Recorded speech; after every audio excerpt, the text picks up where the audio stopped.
नमस्कार दोस्तों, मैं शिवरतन पांडे आपका पुनः स्वागत करता हूं महर्षि पाराशर राष्ट्रीय ज्योतिष में।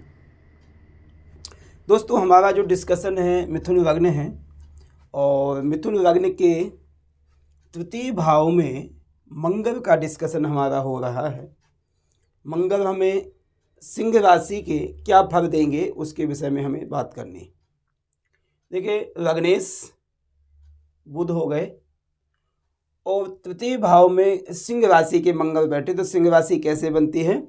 मघा चा पूर्वा फाल्गुनी उत्तरापादे सिंहा। सिंह राशि मघा, पूर्वा फाल्गुनी और उत्तरा फाल्गुनी नक्षत्र से हमारी सिंह राशि बनती है। मघा के स्वामी केतु, पूर्वा फाल्गुनी के शुक्र, उत्तरा फाल्गुनी के सूर्य नक्षत्र हमारे स्वामी होते हैं। मंगल की दृष्टि 1, 2, 3, 4 छठे भाव में, नवम भाव में और दसम भाव में दृष्टि, सप्तम अष्टम दृष्टि जाएगी। यदि आप मुझसे कोई प्राइवेट डिस्कशन करना चाहते हैं, कुछ चैट करना चाहते हैं, तो ये मेरा नंबर है 9814915030। इस नंबर पे मुझसे आप डिस्कशन कर सकते हैं। देखिए, पूरा चैट हमारा कंप्लीट है, मगर अब हम विश्लेषण पे जाएंगे कि यदि सिंह राशि का मंगल तृतीय भाव में बैठा है तो क्या इफेक्ट हमें देगा। ज़्यादातर हम यह देखते हैं कि तृतीय भाव का मंगल और मित्र क्षेत्री बैठा है, दोनों गर्माहट अग्नि तत्व है। अग्नि तत्व में अग्नि तत्व बैठ जाए तो ये स्वाभाविक है कि कोई व्यक्ति किसी की सहता नहीं है, मगर सत्यता में अड़ग रहता है। सत्य बोलना, सत्य सुनना, ये मंगल को भी आता है, सूर्य को भी आता है। ऐसा व्यक्ति अपने बलबूते के साथ, अपनी मेहनत के साथ पैसा कमाता है और उसको भोग करता है। तृतीय में सिंह राशि का यदि मंगल बैठा है तो हम तीसरे भाव से क्या क्या विचार करते हैं? ज़्यादातर छोटे भाई बहन का विचार। तो छोटे भाई बहन की यदि बात करें हम, यदि तीसरे भाव में मंगल हमारे बैठा है तृतीय भाव में, तो हमें तीसरे भाव के साथ साथ छोटे भाई या बहनों के सुख में कमियां देता है। तृतीय भाव में यदि मंगल बैठा, सिंह राशि का बैठा, यदि उसमें हमें सूर्य की पोजीशन देखनी पड़ेगी। यदि सूर्य नीच आदि अवस्था में है तो ये सत्यता होगा कि आपके छोटे भाई बहनों होने में काफ़ी स्ट्रगल आपको करना होगा, बहुत मुश्किल होगी। आपके छोटे भाई बहन का सुख नहीं होगा या होता ही नहीं है। होता है तो आपस में विचारों में मतभेद या एज गैप या कोई में कोई हेल्थ इशूज कुछ में कुछ होगा। उसके बाद यदि सूर्य अच्छा है और मंगल सिंह राशि का बैठा है तो ये स्वाभाविक है कि आपके बाद जो भी गर्भाधान होगा मदर का, उसमें कोई में कोई अबॉर्शन के चांस ज़्यादा बनेंगे, क्योंकि गर्माहट के अग्नि तत्व दोनों के कारण से। इसलिए और मंगल भाई का सुख देता है, भाई को सुख देने को प्रेरित करता है, मगर बैठ कर ना देने का कारण से दृष्टिपात जरूर कराता है। दृष्टि से ज़्यादा बेनिफिट देता है, बैठना उतना उचित नहीं होता है। उसके साथ में यदि तृतीय भाव में, तीसरा भाव ये है, तृतीय भाव में यदि लग्न में एग्जाम्पल नवम भाव में बृहस्पति बैठ गए, शुक्र बैठ गए, दृष्टि प्रॉपर डाल रहे हैं, या एकादश भाव में बृहस्पति बैठ गए, पंचम दृष्टि डाल रहे हैं, तो उससे हमें ज़्यादा सपोर्टिव होगा। बृहस्पति की दृष्टि पड़ने से ये सत्यता है कि आपके बाद छोटा भाई ही होगा और सुख मिलेगा आपको।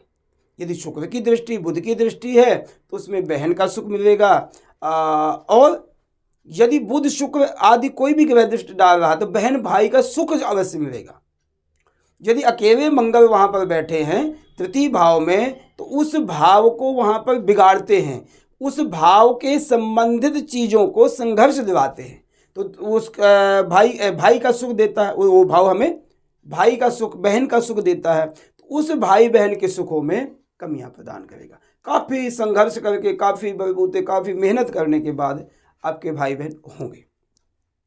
दूसरा पॉइंट, यदि मंगल तृतीय भाव में सिंह राशि के बैठे हैं, अच्छे बैठे हैं, कोई नुकसानदायी नहीं है, मगर आपको जो भी आपके बाद आपकी मदर के हेल्थ इश्यूज ऐसे बन जाएंगे कि मेडिसिन के द्वारा या मेडिकल के द्वारा मेडिकल डॉक्टर से संबंध रख करके फिर आपके भाई बहन का योग बनेगा। तृतीय भाव में मंगल बैठने से एक्टिंग, एक्टर, सिंगिंग, लेखन कार्य, ये सब चीज़ों में आपको प्रेरित करेगा और आपको फायदा करेगा। फिल्म इंडस्ट्री में जाने के लिए ज़्यादा बेहतर करेगा। उसका रीजन, मंगल एक फिटनेस का ग्रह है। अच्छा फिटनेस, सुंदर बनठन के रहना, अच्छा एग्रेशन दिखाना, तो स्वाभाविक है जो एक्टिंग आदि में हमें व्यक्ति ने जाना है तो सब गुण संपन्न होना चाहिए व्यक्ति को, सर्वगुण संपन्न, सुंदर भी होना, हेल्थ भी अच्छी होनी चाहिए, एग्रेशन भी होना चाहिए, मेहनती भी होना चाहिए। तो वो सब चीज़ें मंगल में होती हैं, तो इस लाइन में हमें जाने का प्रेरित कर सकता है मंगल, ये तृतीय भाव में बैठा है। उसके साथ साथ आपको यह याद रखना चाहिए कि लग्नेश बुध की पोजीशन को हमें देखना पड़ेगा और तृतीय भाव के स्वामी सूर्य को पोजीशन हमें देखना पड़ेगा, जब भी हमें उन सब चीज़ों का फायदा होगा। ठीक है, ओके। तृतीय भाव से बैठ करके मंगल हमें दृष्टि डालेगा छठे भाव में। यहाँ पर आपको कर्ज आदि लेना पड़ेगा। जब भी कोई व्हीकल, मकान आदि बनाना या कोई भी काम करना, कर्ज आदि लेंगे, मगर वो कर्ज आपको बेनिफिट मिलेगा, उसमें कर्ज आदि में फायदा करेगा। शत्रु हंता योग बनाएगा, क्योंकि मंगल को अपने राशि पर देखना, मंगल अपनी राशि पे देखेगा और छठे भाव में स्वराशि का मंगल है, तो ये स्वाभाविक है कि ऐसे व्यक्ति के सामने शत्रु आदि नहीं टिकते हैं। किसी में किसी कारण बहाना बना करके हट जाना या सामने ही नहीं आना। ठीक है, तो ये तृतीय भाव का होगा। हाँ, ये स्वाभाविक है कि हेल्थ आदि का थोड़ा सा व्यक्ति को ध्यान देना चाहिए, क्योंकि छठे भाव का स्वामी तृतीय भाव में गया हुआ है, तृतीय भाव में गया हुआ, तो तृतीय भाव में जाने के कारण से थोड़ा बहुत हेल्थ, मामूली सा, कोई बहुत ज़्यादा नहीं, थोड़ा बहुत हेल्थ की इश्यूज रहेंगे, बहुत ज़्यादा नहीं। मंगल नवम दृष्टि डालेगा, सप्तम दृष्टि डालेगा नवम भाव को। नवम भाव का जो स्वामी कौन है? शनि है, कुंभ राशि है, आपस में शत्रु दृष्टि है, मगर उसमें यदि शनि की पोजीशन अच्छी है तो आपका भाग्योदय स्वाभाविक सरलतया से अच्छा होगा। आप भाग्यवान होंगे, तीर्थ यात्रा करने वाले होंगे, एजुकेटेड होंगे, समझदार होंगे, एग्रेशन होगा। अब मंगल यदि नीचादि अवस्था में हो गया तो एक पॉइंट ये हो जाएगा कि शनि मंगल की राशि में चला गया और मंगल शनि की राशि को दृष्टि डाल रहा है, तो उस भाग्योदय में थोड़ा बहुत वृद्धि होगी, नुकसान नहीं करेगा। अन्यथा शनि यदि नीचादि अवस्था में ना हो और किसी क्षेत्र में हो तो मंगल यहाँ पर ज़्यादा पावरफुल हो जाएगा, क्योंकि शनि की पोजीशन अच्छी है। इस योग कारक मिथुन लग्न में शनि अच्छा योग कारक ग्रह है।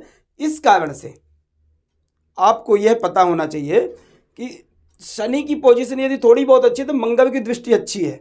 आपको भाग्य के लिए एग्रेशन, मेहनत ज़्यादा कराएगा, और यदि आप कोई भी काम को पूर्णतया से मेहनत के द्वारा आप काम करते तो लगभग सफलता प्राप्त हो जाती है। यदि आप भाग्यहीन नहीं हैं तो उसमें भाग्य, शनि हमारी भाग्य पूरा करेगा और मंगल की दृष्टि से हमें प्रोत्साहन मिलेगा, तो फायदा करेगा।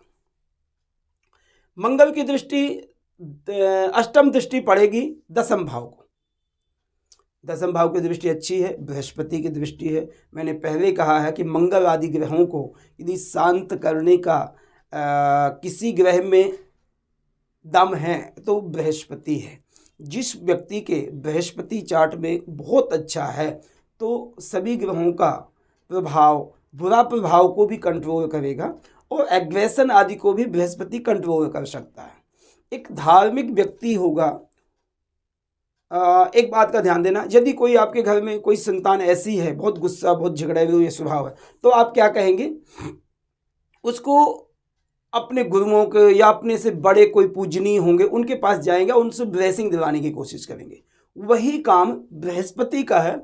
यदि मंगल दसम में बैठ करके पिता के धन को उपयोग करेगा, पिता के कार्यों में सफलता प्राप्त करने की कोशिश करेगा, मगर एग्रेशन होगा। अब बड़ों के साथ यदि आप एग्रेशन करोगे तो बड़े आपको कैसे माफ़ करेंगे? आपके संबंध कैसे बड़ों के साथ अच्छे होंगे? तो उसमें यदि बृहस्पति दसम का स्वामी है और बृहस्पति की पोजीशन नीचादी अवस्था नहीं है, बाकी सब कुछ अच्छा है, तो उससे क्या बेनिफिट आपको मिलेगा कि मंगल के दसम भाव में जो एग्रेशन है, कर्म भाव में एग्रेशन होना चाहिए। आपको टीचिंग लाइन बेस्ट है, बृहस्पति वहाँ का स्वामी है।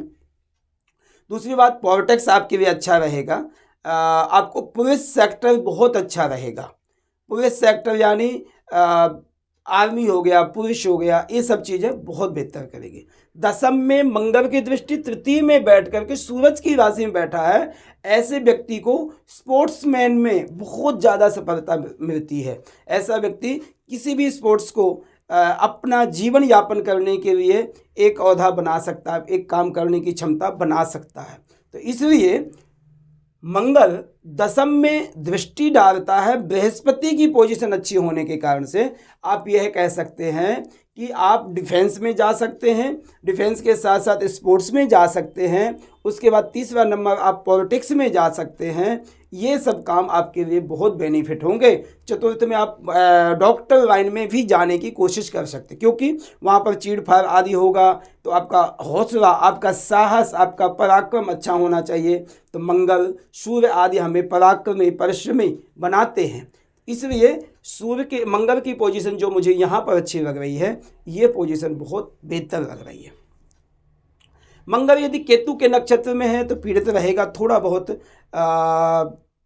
साहस को, पराक्रम को, परिश्रम को थोड़ा डाउन करेगा केतु, क्योंकि केतु खुद ऐसा पावरफुल ग्रह है कि साहस, पराक्रम, परिश्रम आदि नहीं करवाना चाहता है।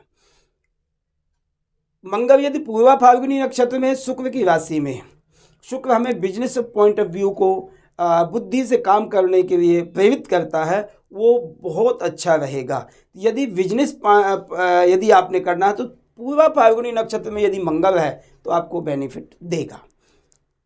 मंगल यदि सूर्य के नक्षत्र में है तो आपको जो मैंने बताया, स्पोर्ट्समैन आदि के लिए, पॉलिटिक्स के लिए, डॉक्टरी से संबंधित के लिए बहुत बेहतर होगा कि सूर्य हमें आत्म संयमी बनाता है, आत्मनिर्भरता बनाता है, यश, मान, सम्मान, इज्जत प्रदान करता है।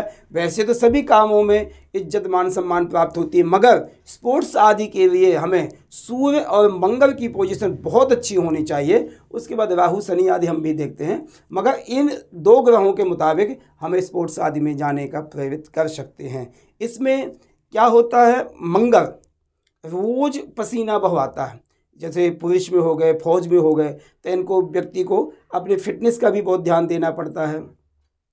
तीसरा काम क्या कर सकता है ऐसे व्यक्ति, gym trainer, yoga trainer, gym trainer आदि का काम भी मंगल हमें प्रेरित करता है। और तृतीय का मंगल हमें ये फायदा करेगा। छोटे भाई बहनों के लिए मैंने आपको बता दिया, बुध शुक्र बृहस्पति की यदि युति है, दृष्टि है, स्थान संबंध है, नक्षत्र संबंध है, तो मंगल यहाँ पर अच्छा फल देगा। यदि मंगल यहाँ सिंगल डिजिट में रहेगा, मंगल केतु के नक्षत्र में हो, सूर्य की पोजीशन अच्छी ना हो, तो छोटे भाई बहनों के सुखों में काफ़ी कमियाँ आएंगी, आपको ये सत्यता है। ठीक है, तो ये हमारी डिस्कशन थी मंगल की तृतीय भाव में मिथुन राशि के मंगल का फल। ठीक है, प्लीज़ आप इसको देखिए, समझिए, फिर मुझे चैट करके बताइए कि आपको कैसी डिस्कशन लगी। धन्यवाद, नमस्कार।